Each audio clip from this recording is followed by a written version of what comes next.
তাইলে মাহে রমজানের উদ্দেশ্য আল্লাহর কোরআনের উদ্দেশ্য মিলে গেল যে যালিকাল কিতাবু লা রাইবা ফীহি হুদাল লিল মুত্তাকিন, মুত্তাকিনদেরকে যারা আল্লাহকে ভয় করার মানসিকতা প্রকাশ করে, যারা আল্লাহকে ভয় করে জিন্দেগি যাপনের সিদ্ধান্ত নেয়, তাদেরকে এই কোরআন করবে হেদায়েত করবে। ঠিক অনুরূপভাবে মাহে রমজানের উদ্দেশ্য হলো মানুষকে মুত্তাকিন বানানো। বলে সুবহানাল্লাহ। এরপরে আল্লাহ রাব্বুল আলামিন আমাদেরকে দোয়া শিখিয়েছেন, তাও দেখেন একই জিনিস, যেন আমরা তাকওয়া অর্জন করতে পারি, জাহান্নামের আগুন থেকে বাঁচতে পারি।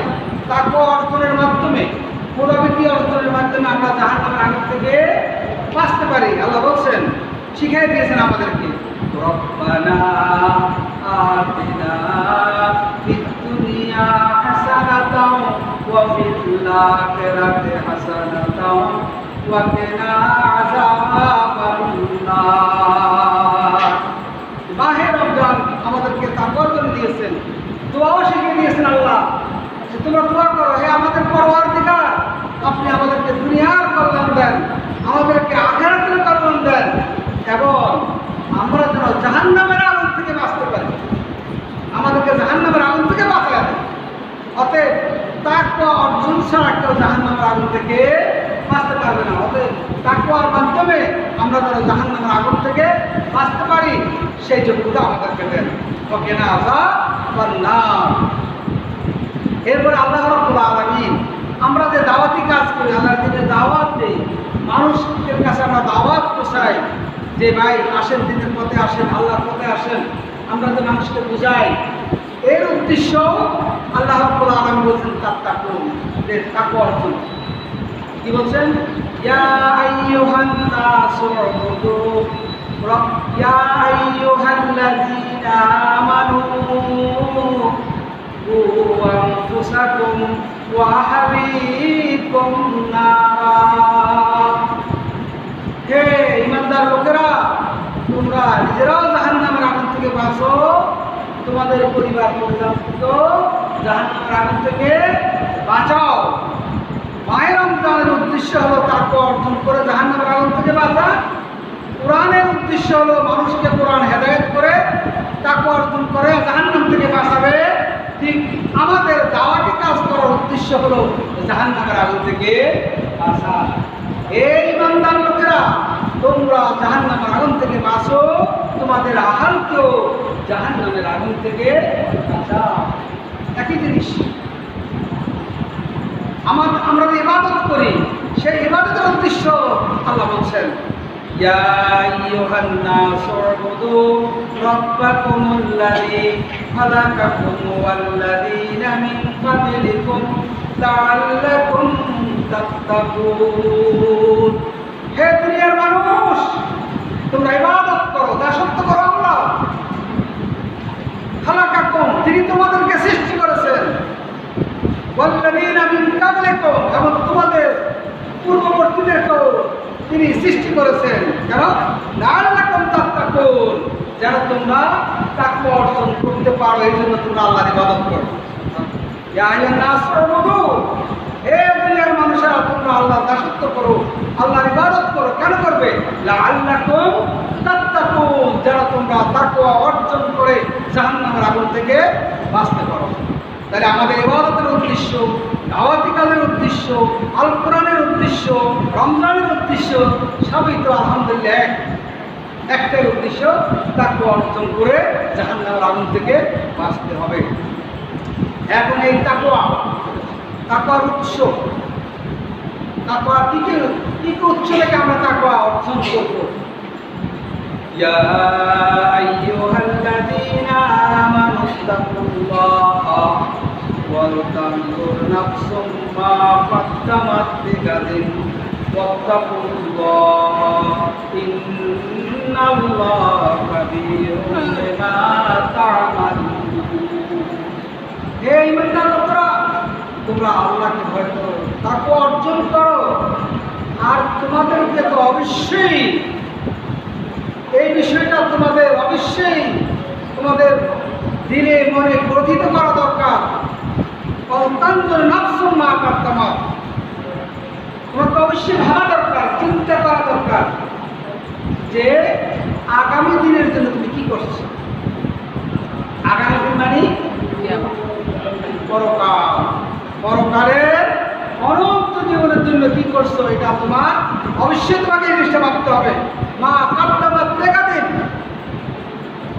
তাহলে আমি যদি এই কথা চিন্তা করি যে আমি একদিন মরে যাব, আমি পরকালে কি হিসাব দেব, আমি আল্লাহর দরবারে কি নিয়ে যাব, কি সম্পদ নিয়ে যাব, এই সম্পদ তৈরি কথা আল্লাহ বলেছেন। যদি আমি এই সম্পদ তৈরি করতে যাই তাহলে আমার ভিতরে থাকবো। আর যদি যে না দুনিয়া আমার দুনিয়াটা মস্ত বড়, খাও দাও কি করো, আমার দুনিয়াই আমার সব কিছু, আখেরাত দরকার নাই, তাহলে আর আপনার ভিতরে তাকওয়া সৃষ্টি হবে না। এই জন্য আল্লাহ রাব্বুল আলামিন বলেছেন যে তুমি আগামী দিন অর্থাৎ পরকালের জন্য তুমি কি প্রস্তুত করছো, তোমার সেই চিন্তা করা উচিত, তোমার সেই ধারণা করা উচিত, সেই ভাবনা করা উচিত। হ্যাঁ, ওয়াত্তাকুল্লাহ ইন্নাল্লাহা খাবীরুম বিমা তা'মালুন। তোমরা তাকওয়া অর্জন করো, আল্লাহকে ভয় করো। আল্লাহ তোমাদের অন্তঃকরণে যা আছে, তোমরা যা করছো সব আল্লাহ জানেন। তাহলে এটা হলো কি আমাদের একটা মাত্র উৎস যে আমি আগামী দিনের জন্য, পরকালের জন্য আমি কি তৈরি করতেছি, এই চিন্তা ভাবনা আমার মাথায় সবসময় থাকবে, তাহলে আমার ভিতরে তাকওয়া আসবে। এরপরে আল্লাহ রাব্বুল আলামিনের যে আযাব আছে, এই আযাবের ভয়াবহতার কথা চিন্তা করা। যদি আপনি এই কথা ভাবেন যে আমার শাস্তি আছে, আমাকে আল্লাহ আযাবে গ্রেফতার করবে, আমাকে আল্লাহর পুলিশ বাহিনী দিয়ে গ্রেফতার করে আমাকে শাস্তি দিবে যদি আমি অন্যায় কাজ দুনিয়াতে করি, এই কথা যদি ভাবেন তাহলে আপনার ভিতরে তাকওয়া সৃষ্টি হবে। আল্লাহ বলছেন ওয়াত্তাকুল্লাহা ওয়া'লামু আন্নাল্লাহা শাদীদুল ইকাব। তোমরা তাকওয়া অর্জন করো, আল্লাহকে ভয় করো, জাহান্নামের আগুন থেকে বাঁচো। জেনে রাখো আল্লাহর শাস্তি অত্যন্ত কঠিন, আল্লাহর শাস্তি অত্যন্ত কঠিন, আল্লাহর শাস্তি অত্যন্ত বেদনাদায়ক। অতএব আমাদের মনের মধ্যে বদ্ধমূল করতে হবে যে আল্লাহর শাস্তি কঠিন, আল্লাহ অনেক করেই শাস্তি দিতে পারেন। তাহলে কি আমার ভিতরে আপনার ভিতরে তাকওয়া সৃষ্টি হবে। এবং মাহে রমজান পার হলো, যেমনিভাবে আল্লাহর ডরে এখন খান না, আল্লাহর ডরে একটা অন্যের কথা কন না যে আমি রোজাদার, তারা সয় ঠিক ওই বাকি 11 মাসও আল্লাহকে এইভাবে ভয় করতে হবে যে আমি রোজার শিক্ষা হলো তাকওয়া। অথবা আমি আল্লাহকে ভয় করি, আমি যেই সেই কাজ করতে পারি না। এই জন্য আল্লাহর আযাবের ভয় মনের মধ্যে একটা আতঙ্ক গ্রস্ত করে রাখতে হবে, তাহলে তাকওয়া সৃষ্টি হবে। এরপরে তাকওয়া সৃষ্টি করার জন্য আরেকটা উৎস হলো আমার দুনিয়ার কর্মের জন্য আমাকে একাই জবাবদিহি করতে হবে। আমার বাবা আমার জবাবদিহি করবে না, আমার মা আমার জবাবদিহি করবে না, আমার সন্তান আমার জবাবদিহি করবে না, আমার স্ত্রী আমার জবাবদিহি করবে না। আমাকে একা একাই আমার নিজের প্রত্যেকটা প্রশ্নের উত্তর দিতে হবে। তাহলে এই কথা যদি মনের মধ্যে আনেন তাকওয়া সৃষ্টি হবে। এই জন্য আপনি একাই জবাবদিহি করবেন, এই চিন্তা ভাবনা মাথার মধ্যে আনতে হবে। ওয়াত্তাকু ইয়াওমান লা তাজজি নাফসুন আন নাফসিন শাইয়্যা। আল্লাহ বলছেন তোমরা সেই দিনকে ভয় করো যেদিন কোনো ব্যক্তি আরেক ব্যক্তির কোনো কাজে আসবে না, কেউ কারো কাজে আসবে না। কোনো বাবা সন্তানের কাজে আসবে না, সন্তান বাবার কাজে আসবে না, স্ত্রী স্বামীর কাজে আসবে না, স্বামী স্ত্রীর কাজে আসবে না, বন্ধু বন্ধুর কাজে আসবে না। সেদিন একা একাই সবাইকে আল্লাহর দরবারে জবাবদিহি করতে হবে। তাহলে ঈমান রাখতে হবে, ঘরের মধ্যে ভাববেন যে আমি যে কাজটা করতেছি এই কাজটার জন্য আমাকে জবাবদিহি করতে হবে। আমি যাদেরকে খাওয়াচ্ছি তারাও কি এটার দায়িত্ব নেবে না। শুধু তাই না, আমার শরীরের যে চামড়া আছে খাওয়াই যে মোটা করতেছি, এই চামড়াও সেদিন আমার বিরুদ্ধেই কথা বলবে। তারা বলবে আল্লাহ আজকে আল্লাহই আমাদেরকে কথা বলার সুযোগ করে দিয়েছে।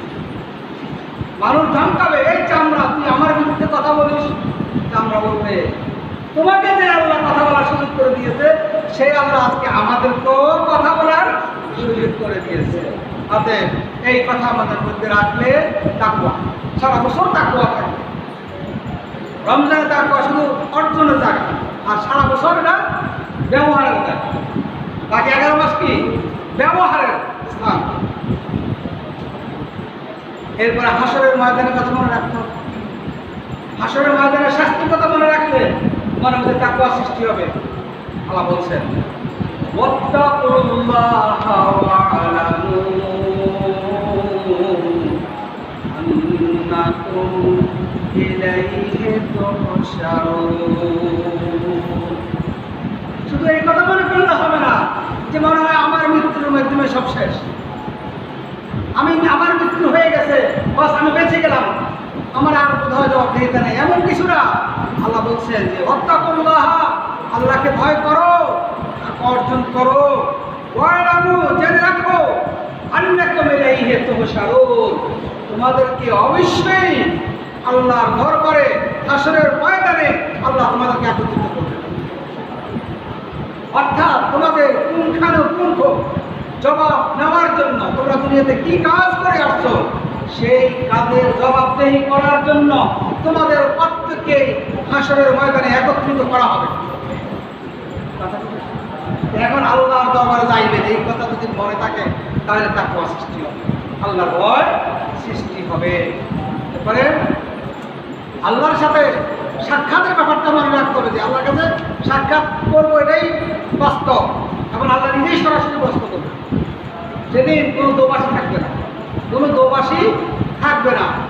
আপনার কথা আল্লাহ বুঝবে, আপনার আল্লাহর কথা বুঝবেন, কিন্তু তাকাইবেন আর দেখবেন, কিন্তু কাউকে দেখবেন না। আল্লাহ বলছেন, ওয়াত্তাকুল্লাহা ওয়া'লামু আন্নাকুম মুলাকুহু, তোমরা আল্লাহকে ভয় করো, তোমাদেরকে অবশ্যই আল্লাহর সাথে সাক্ষাৎ করতে হবে। যে আল্লাহ পৃথিবীতে তোমাদেরকে অসংখ্য নিয়ামত দিয়ে পাঠিয়েছেন, সেই আল্লাহর কাছে তোমাদেরকে সাক্ষাৎ করতেই হবে। অতএব তোমরা আল্লাহকে ভয় করো। মহান রব্বুল আলামিন আমাদের জীবনের প্রত্যেকটি বিষয় পুঙ্খানুরূপে অবগত আছে। ক্ষুদ্রাতি ক্ষুদ্র আমরা যতগুলো কাজ করি, আমরা যতগুলো কথা বলি, সব কিছুকে জানেন। যদি আমার এই কথা মনে থাকে যে আমি অন্তঃকরণের মধ্যে কি ভাবছি সেটাও আল্লাহ জানেন, আমি গোপনে গোপনে কি কাজ করতেছি সেটাও আল্লাহ জানেন, আমি গভীর জঙ্গলে কি কাজ করতেছি আল্লাহ জানেন, গভীর রাত্রে কি কাজ করতেছি আল্লাহ জানেন। তাই আমার ভিতরে কি তাকওয়া আসবে। আল্লাহ বলতেছেন যে ওয়াত্তাকুল্লাহ ওয়া'লামু আন্নাল্লাহা বিকুল্লি শাইইন আলীম, তোমরা আল্লাহকে ভয় করো, আল্লাহ রাব্বুল আলামিন তোমাদের সব কিছু জানেন। বিকুল্লি শাইইন আলীম, তোমাদের অন্তঃকরণে কি আছে, তোমরা গোপনে গোপনে কি কাজ করো, তোমরা প্রকাশ্যে কি কাজ করো, তোমরা গভীর রাত্রে কি কাজ করো, গভীর গহনে জঙ্গলে তোমরা কি কাজ করো, তোমাদের অন্তরের মধ্যে কি কি ভাবতেছ সেটাও আল্লাহ রাব্বুল আলামিন জানেন। তাহলে যদি আল্লাহ সবাই জানেন, তাহলে আমি আর আপনি পাপ করা, পাপের পথে চলা, গোপনে গোপনে খারাপ কাজ করা, গোপনে গোপনে পাপের কাজ করা কোনো সুযোগ আছে? কোনো সুযোগ নাই। গোপনে গোপনে পাপ করারও কোনো সুযোগ নাই। এই জন্য এভাবে যদি আপনি চিন্তা করেন, তাহলে আপনার ভিতরে তাকওয়া সৃষ্টি হবে। শোনা যায় কথা?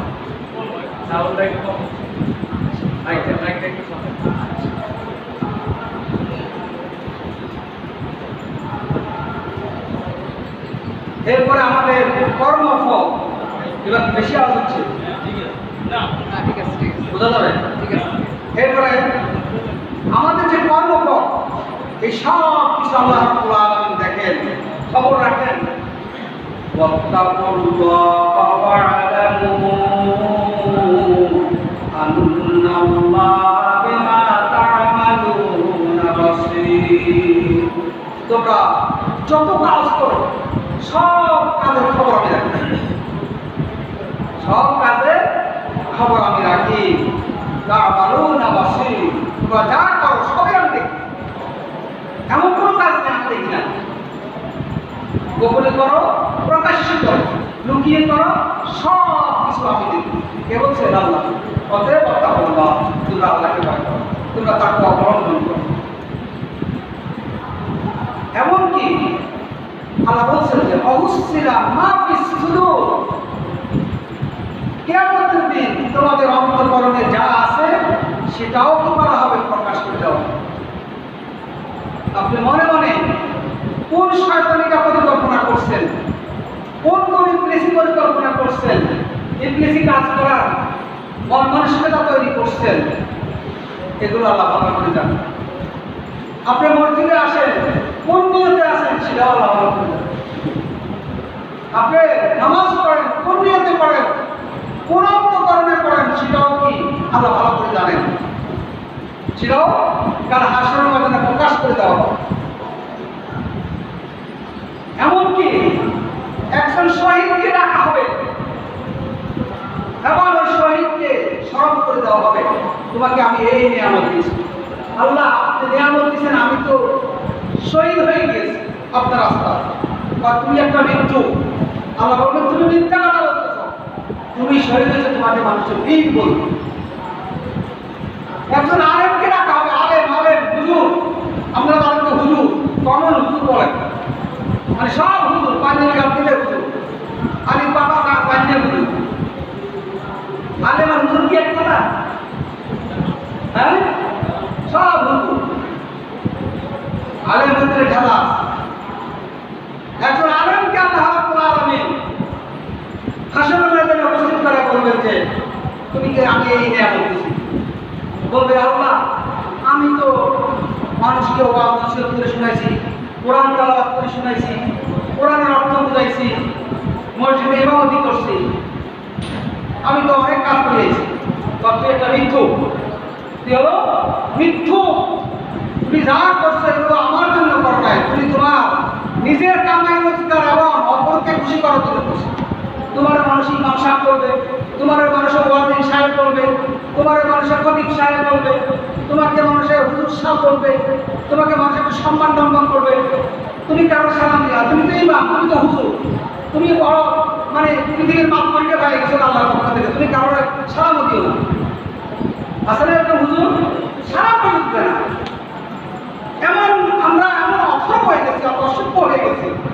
পুরো হাদিস বইটা আজকে আমরা এটাকে আমরা বানাইছি টাকা পয়সা ইনকামের রাস্তা। টাকা পয়সা ইনকামের রাস্তা বানাইছি, পরিকল্পনা করি কেমনে কেমন কোন সাতালি করি এই পথে টাকা অর্জন করা। কথা বুঝতে আসছে? এই জন্য এই আনন্দকে আল্লাহ রাব্বুল আলামিন যখন থাকবেন তখন সে বলবে আমি এই করছি সেই করছি, তুমি সব তুমি নিজের লাগে করছো আর মানুষকে দেখানোর জন্য করছো। যা তাড়াতাড়ি দূরে কাপড়ি দাপিন না, জাহান্নামে কি করো, যা জাহান্নামে যাও। এই বেশভূষা দিয়া আর এই ওয়াজ দিয়া জান্নাত কামাই করা যাবে, এই যার মধ্যে ঠিক থাকতে হবে। এই জন্য আমাদের অবশ্যই মা ফিস সুদূর, অন্তঃকরণে যা আছে সব প্রকাশ করে দেওয়া। একজন ধনী ব্যক্তিকে রাখা হবে হাসরের ময়দানে, যে আসো তোমার তো অনেক বেশি হওয়া, আল্লাহ আমি অনেক পাইছি, তবে আমি আল্লাহ আমি অনেক দান খরচ করছি, মসজিদ করছি, মাদ্রাসা করছি, রাস্তাঘাটে তুমি দিছি, গরিব মানুষ দিয়েছি। তুমি দিছ তো তোমাকে দানবী বলবো, কিন্তু আমার কোনো দেশ নেই। তোরে হারবেন না, যা জাহান্নামে যা, নিক্ষেপ করা হবে কোথায়? জাহান্নামে। কথা বুঝে আসছেন না? সাবধান, যে যেখান থেকে মনে করছেন যে আপনি আল্লাহ হয়ে গেছেন গা, আপনি খুব হয়ে গেছেন গা, এরকম বাবা ঠিক হবে না। ছোট হয়ে না, ক্ষুদ্র হয়ে যান। আল্লাহ আল্লাহকে মাইনা নিজেকে খুব ক্ষুদ্র পাবে। আপনি হুজুর, আপনি ওয়াজি, আপনি বড় আলেম, হুজুর ইমাম সাহেব দাবি করে বসে আছেন গা, কিন্তু আপনি তো জাহান্নামে যাবেন না এই কথা আপনি চিন্তা করেন না। কিন্তু আপনাকে আল্লাহ একবারে লোকের নিয়ে জান্নাতে দিয়ে দিলেন। অতএব ছোট হন, ছোট হন। ওলামায়ে কেরামরা সাবধান, ছোট হতে হবে। আজকে দুর্গতি কেন? আল্লাহ রাসূল সাল্লাল্লাহু আলাইহি ওয়াসাল্লাম এই ভবিষ্যৎবাণী আগে করে গেছেন। জামান নিয়াতি, তোমাদের কাছে এমন এক জামানা আসবে যেই জামানার মধ্যে হরফে কোরআন থাকবে, প্রকৃত কোরআন থাকবে না। মসজিদ থাকবে টাইলস করা, মসজিদ হবে পাথরের খোদাই করা, কিন্তু হেদায়েত থাকবে না। কথা বুঝতে পারছেন? উলামাউহুম শাররুন